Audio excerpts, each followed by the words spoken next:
Bonjour et bienvenue dans le podcast S'apaiser, trouver l'équilibre face à la maladie. Je suis Lisa Brienne, psychosophrologue et thérapeute spécialisée dans l'accompagnement de la maladie.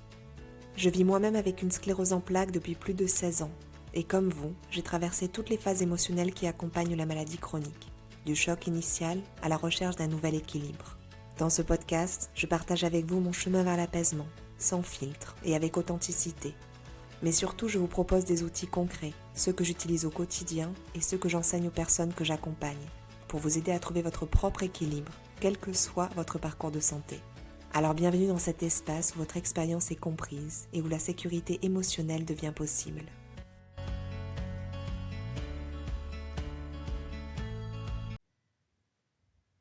Bonjour et bienvenue dans le premier épisode du podcast S'apaiser, trouver l'équilibre avec la maladie, notamment dans le contexte d'une maladie chronique. Je suis Lisa Brienne, je suis thérapeute, psychosophrologue et je suis spécialisée dans l'accompagnement psycho-émotionnel de la maladie chronique.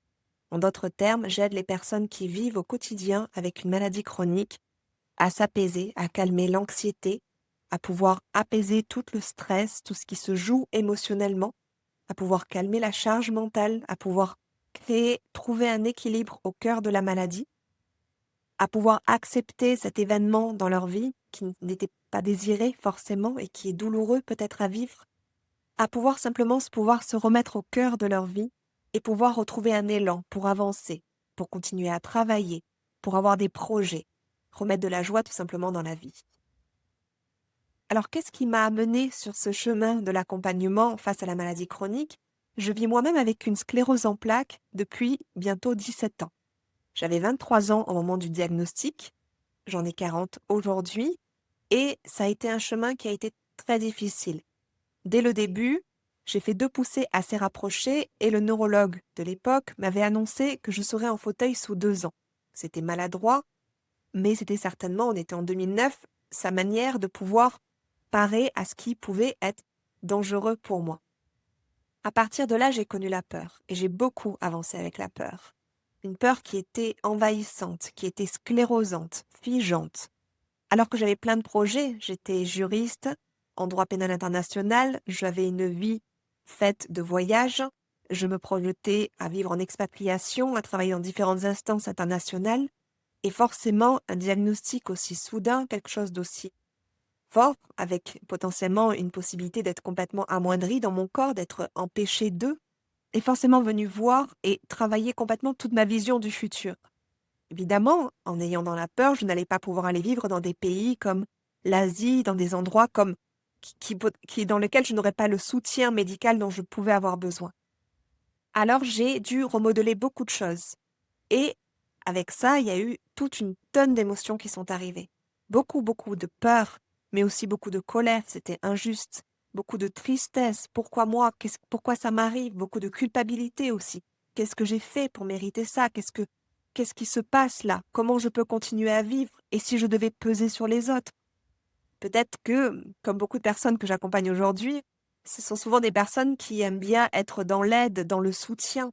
Comment on fait, notamment moi qui ai travaillé en tant que juriste pénal international, c'est-à-dire dans la réparation de victimes de grands événements mondiaux, de grandes guerres. Donc, comment on fait pour se projeter et comment on fait avec ce risque de se dire que peut-être qu'un jour ou l'autre, on sera plus en capacité d'eux et qu'on va devoir être la personne qui va être soutenue elle-même. Ça soulève beaucoup de peur, beaucoup d'angoisse, beaucoup d'incompréhension. Qu'est-ce qu'on fait avec ça? J'ai eu la chance de rencontrer les bonnes personnes. J'ai été beaucoup accompagnée sur le plan émotionnel, sur le plan physique aussi. Je me suis fait soutenir avec de la médecine traditionnelle chinoise, avec de l'acupuncture, avec plein de choses.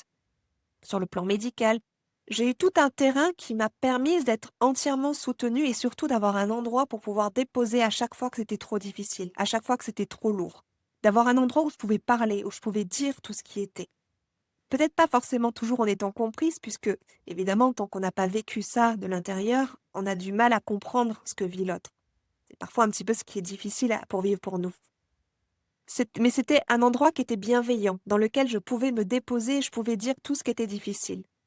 Et au fur et à mesure, j'apprenais des outils, des choses qui pouvaient me permettre d'aller bien.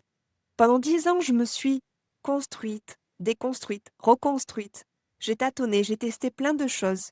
Je me suis tenue aussi longtemps cachée, dans le sens où j'allais pas vraiment forcément vers des associations. J'avais besoin de faire ce chemin par moi-même et me confronter au regard de personnes qui n'allaient pas bien non plus. C'était trop difficile. Au bout de 10 ans, un jour, je commençais à aller mieux. Plusieurs personnes me disaient: «Ça serait intéressant quand même que tu puisses parler de ton histoire, partager ce que tu as vécu, partager, ça peut inspirer des personnes, ça peut peut-être apporter des outils, des clés, de montrer qu'il peut y avoir d'autres façons de voir la maladie». Parce qu'à cette époque-là, on était à ce moment-là en 2017, je revivais très, très bien, j'avais un travail. Alors même si j'étais basée, en France, je voyageais énormément, j'allais donner des formations à travers le monde, j'avais un delta entre l'Arabie Saoudite, Tahiti, je voyageais énormément.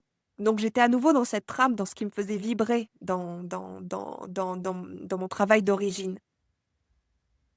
Alors ça a été la question de comment est-ce que je peux partager, qu'est-ce que je peux témoigner, apporter?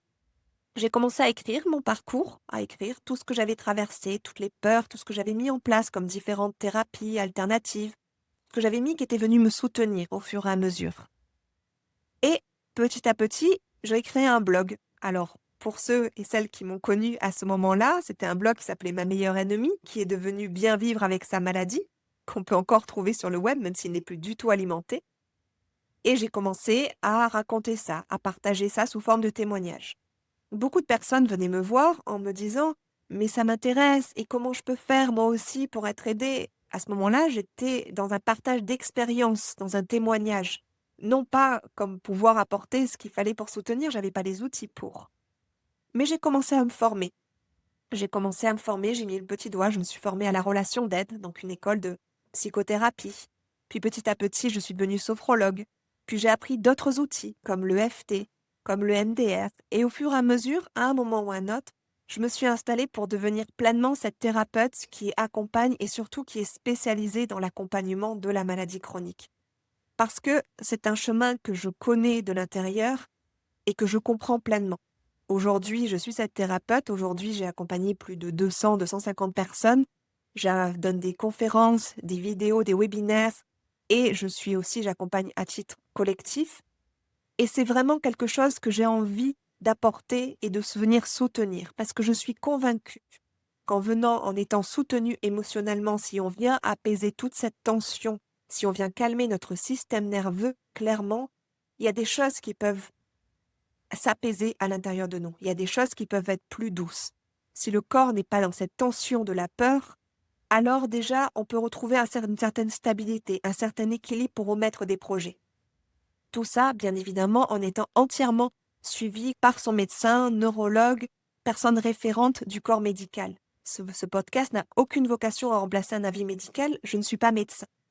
Je suis simplement thérapeute pour venir en complément, pour venir appuyer, pour venir travailler spécialement, accompagner là où il y a de la peur, là où il y a de la tension physique, nerveuse, émotionnelle, pour pouvoir venir apaiser cette partie-là. Ce podcast a pour but de vous proposer toutes les semaines des outils, des compréhensions, parfois aussi, surtout venir pointer du doigt des mouvements ou des manières dont qu'on a pu mettre en place pour se protéger et qui peuvent avoir leurs limites. C'est ça aussi que j'ai envie de venir vous proposer, de dire, de regarder d'une autre manière en disant attention, peut-être que là, en faisant ça, ça continue d'activer votre système nerveux. Est-ce que vous êtes sûr que vous vous faites du bien là-dedans? Il y aura différents épisodes, différents sujets que je pourrai aborder. Si vous avez envie de me retrouver, d'aller plus loin, vous avez plus d'informations dans la description de cet épisode, qui est partagé à la fois en format podcast, donc sur toutes les plateformes de podcast qui existent, et en format vidéo sur YouTube. Là-dedans, vous pouvez avoir des informations sur tous mes accompagnements, ma manière de travailler. Si vous avez besoin d'en parler, vous pouvez très bien réserver un appel découverte avec moi. Je passe toujours par un appel découverte pour voir si ce que je propose peut aller dans le sens de votre apaisement. Et si vous voulez, là maintenant, pouvoir vous apaiser, vous pouvez vous inscrire directement dans la description sur le programme que j'offre, 3 jours pour apaiser la peur face à la maladie. Dans tous les cas, pour ce premier épisode, si vous voulez encourager tout ce soutien que je suis en mesure d'apporter ici, je vous invite vraiment à laisser 5 étoiles sur la plateforme de votre choix ou de me suivre, que ce soit sur YouTube, afin que ce podcast puisse émerger et qu'il puisse toucher le plus de monde et apporter le plus de soutien aux personnes qui sont touchées par une maladie chronique, que ce soit vous ou des personnes de votre entourage.